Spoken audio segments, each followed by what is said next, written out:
Hello everyone, welcome back to my word. तो जैसे कि आप जानते हैं, मेरा नाम है शोना। मैं आपकी स्टोरी टेलर हूँ। तो मैंने इस चैनल पे स्टार्ट किया है राजस्थान के कुछ महान योद्धाओं की कहानी को, उनकी प्रेम कहानी को। ये आप जानते ही हैं, पिछले वाले वीडियो पे बहुत ज़्यादा आप लोगों ने मुझे प्यार दिया था। तो वैसे ही मैं एक और वीडियो लेकर आई हूँ। और हाँ, बहुत जल्द एक स्टोरीज पे स्टार्ट होने वाली है जो फ्रेंडशिप को लेकर है। लेकिन ये है हमारी ऐतिहासिक कहानी जो अब हम जानेंगे। और आपको अगर ये अच्छी लगे तो कमेंट में कमेंट ज़रूर कर दीजिएगा और शेयर भी कर दीजिएगा। और अगर चैनल पे पहली बार आए हैं तो चैनल को फॉलो कर लें, क्योंकि अब आने वाले हैं हर दिन नए वीडियोस और एक नई कहानी जो कि बहुत ही दिलचस्प होगी, बहुत ही अच्छी होगी, आप लोगों को पसंद आएगी। मैं पूरी कोशिश करूँगी कि मैं इस कहानी को बहुत ही बेहतरीन तरीके से समझा पाऊँ, बता पाऊँ आप लोगों को। तो चले फिर शुरू करते हैं आज की कहानी। आज की कहानी भी राजस्थान की है। राजस्थान की वीर भूमि, जहाँ की मिट्टी में आज भी तलवारों की चमक, बलिदान की खुशबू बसती है। उसी धरती पर जन्म हुआ था एक ऐसे योद्धा का जिसने अपने स्वाभिमान के लिए पूरी जिंदगी संघर्ष किया। पूरी जिंदगी उसने लगा दी संघर्ष करते हुए, अपने देश को अपना मान रखने के लिए, अपने देश को आगे रखने के लिए उसने पूरी जिंदगी संघर्ष किया। उनका नाम था महाराणा प्रताप जी। आज के दिन 9 मई 1940 में उनका जन्म हुआ था। और उनका जन्म हुआ था राजस्थान के कुंभलगढ़ दुर्ग में, जिसे मेवाड़ कहा जाता है। राजा उदय सिंह और माता जयवंता बाई के घर पे जन्मा एक बालक, जिसे कहते हैं शायद ईश्वर ने ही वीरता की मिसाल बनाने के लिए भेजा था। बचपन से ही महाराणा प्रताप बेहद साहसी हुआ करते थे। घुड़सवारी, तलवारबाजी और युद्ध कला में उनका कोई मुकाबला नहीं कर सकता था। लेकिन उनकी सबसे बड़ी ताकत थी उनका स्वाभिमान और अपनी मातृभूमि के लिए प्रेम। जो प्रेम ऐसा था कि अपने मातृभूमि के लिए वो किसी भी हद तक गुजर सकते थे, किसी भी हद तक जा सकते थे। कहते हैं वीरों के जीवन में तलवारें तो बहुत होती हैं, लेकिन कुछ प्रेम कहानियाँ ऐसी होती हैं जो इतिहास में अमर हो जाती हैं। और ऐसी ही एक कहानी शुरू हुई महाराणा प्रताप जी की और महारानी अजबदे। उनके साथ इनकी प्रेम कहानी की शुरुआत होती है। अजबदे एक राजकुमारी जिनकी सुंदरता वाकई बहुत ही मनमोहक थी। उनका हृदय उतना ही पवित्र भी था। वो बहुत ही कोमल हृदय वाली एक राजकुमारी थी। जब पहली बार अजबदे जी ने महाराणा प्रताप जी को देखा था, तो उनकी वीरता और उनकी सादगी ने उनके मन को छू लिया था। उसी वक्त वो महाराणा प्रताप जी को पसंद कर बैठी थी। धीरे धीरे दोनों के बीच सम्मान और विश्वास का रिश्ता बनने लगा। ये प्रेम कहानी किसी महल की चमक से नहीं, बल्कि दिलों की सच्चाई से जन्म लेती है। वही कहते हैं कि प्रेम पंथ कठिन जग जाना, संग चले जो वही सयाना। अर्थात सच्चे प्रेम का रास्ता बहुत कठिन होता है, लेकिन जो हर मुश्किल में साथ निभाए वही सच्चा साथी कहलाता है।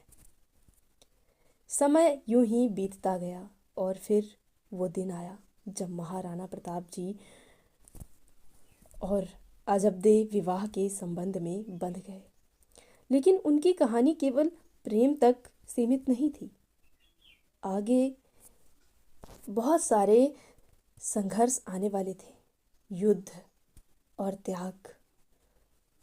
जब मुगल सम्राट अकबर पूरे भारत पर अपना अधिकार जमाना चाहता था, तब महाराणा प्रताप ने सिर झुकाने से इनकार कर दिया था। महल छूट चुके थे, राजसी सुख जो थे वो भी छूट गए थे, लेकिन अजब्दे ने अपने पति का साथ कभी नहीं छोड़ा। कहते हैं एक समय ऐसा भी आया जब पूरे परिवार को जंगल में रहना पड़ा, घास की रोटियां खाकर दिन बिताने पड़े थे। लेकिन तब भी अजब्दे जी ने मुस्कुरा कर कहा था, धर्म हेतु दुख सहत जो नर, नाम अमर होए जग अंतर। अर्थात जो व्यक्ति अपने धर्म और सम्मान के लिए दुख सहता है उसका नाम हमेशा दुनिया में अमर हो जाता है। अजब्दे का यही साथ महाराणा प्रताप जी की सबसे बड़ी ताकत बन चुका था।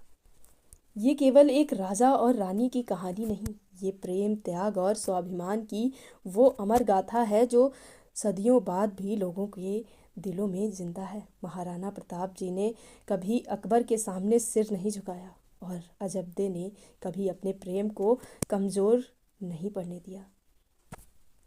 यही कारण है कि आज भी जब वीरता की बात होती है तो सबसे पहले नाम लिया जाता है महाराणा प्रताप जी का। अरावली के घने जंगल, चारों तरफ कठिनाइयाँ और राजमहल, ना सुख ना सुविधाएं, बस मातृभूमि की रक्षा का संकल्प लिए महाराणा प्रताप अपने परिवार के साथ जंगलों में अपना जीवन बिता रहे थे। मुगलों के सामने झुकना उन्हें स्वीकार नहीं था। उन्होंने राजसी वैभव छोड़ दिया था, लेकिन अपने स्वाभिमान को कभी उन्होंने छोड़ा नहीं। उन दिनों भोजन तक का संकट था। मैंने अभी आप लोगों को बताया कि उन्हें घास की रोटी खाकर तक गुजारा करना पड़ा था। रानी अजब्दे जंगल की घास और जंगली अनाज से रोटियां बनाती थीं ताकि परिवार किसी तरह भूखा पेट ना सो सके, किसी तरह भूख को मिटा सके, इसलिए वो घास की रोटियां बनाती थी। एक दिन महाराणा प्रताप जी की जो छोटी बेटी थी वो बहुत ही भूखी थी। रानी ने बड़ी मुश्किल से घास के आटे की एक रोटी बनाई थी। बेटी उस रोटी को बड़े प्यार से खाने बैठी ही थी, तभी अचानक एक जंगली जो बिलाव होता है, जो क्या बोलते हैं, बिल्ली जैसा जानवर होता है, वो आता है और उसके हाथ से वो रोटी छीन कर भाग जाता है। छोटी बच्ची ज़ोर ज़ोर से रोने लगती है। उसकी आंखों में आंसू आ ही जाते हैं क्योंकि कई दिनों बाद उसे खाने को कुछ मिल रहा था। वो दृश्य देखकर महाराणा प्रताप का हृदय टूट जाता है। जिस राजा के महलों में कभी सोने चांदी के बर्तन सजते थे, आज उसकी बेटी एक घास की रोटी के लिए रो रही थी। कहते हैं उस पल महाराणा प्रताप जी की आंखें जो थी वो भी भर आई थी। उन्होंने आकाश की ओर देखा, लेकिन अगले ही क्षण उन्होंने खुद को संभाल लिया, क्योंकि वो जानते थे अगर आज उन्होंने हार मान ली तो आने वाली पीढ़ियां गुलामी में ही जिएंगी, सभी गुलामी से ही जिएंगे। कहते हैं कि धीरज धर्म मित्र अरुनारी, आपद काल परखिए चारी। अर्थात धैर्य, धर्म, मित्र और पत्नी, इन चारों की असली परीक्षा कठिन समय में ही होती है। उस कठिन घड़ी में महारानी अजब्दे ने महाराणा प्रताप का हौसला बढ़ाया। उन्होंने कहा, स्वाभिमान की लड़ाई में ये कष्ट छोटे हैं महाराज, लेकिन आने वाला इतिहास आपके बलिदान को हमेशा याद रखेगा। महाराणा प्रताप ने अपनी बेटी को सीने से लगाया और मन ही मन में उन्होंने प्रतिज्ञा की कि भले ही जीवन चला जाए, लेकिन मेवाड़ की आन कभी झुकने नहीं दूंगा। सिर कट जाए रण बीच भले, कि सिर कट जाए रण बीच भले, पर मान कभी झुकने ना चले। अर्थात युद्ध भूमि में सिर कट जाए तो भी चलेगा, लेकिन सम्मान कभी नहीं झुकना चाहिए। यही वो घटना थी जिसने महाराणा प्रताप के संघर्ष को और भी मजबूत बना दिया, और यही कारण है कि आज भी उनका नाम वीरता, त्याग और स्वाभिमान की सबसे बड़ी मिसाल माना जाता है। तो कल जानेंगे इनके बेटी की कहानी, इनके रिश्ते संबंध कैसे थे अपनी बेटी के साथ, और देखेंगे कि उनकी बेटी की जो बातें थी वो कैसी थी, क्या संबंध था, कैसा संबंध था बाप बेटी के बीच में। और वो बहुत ही दिलचस्प कहानी रहेगी। आप लोग जुड़े रहिए तब तक मेरे साथ इस कहानी में।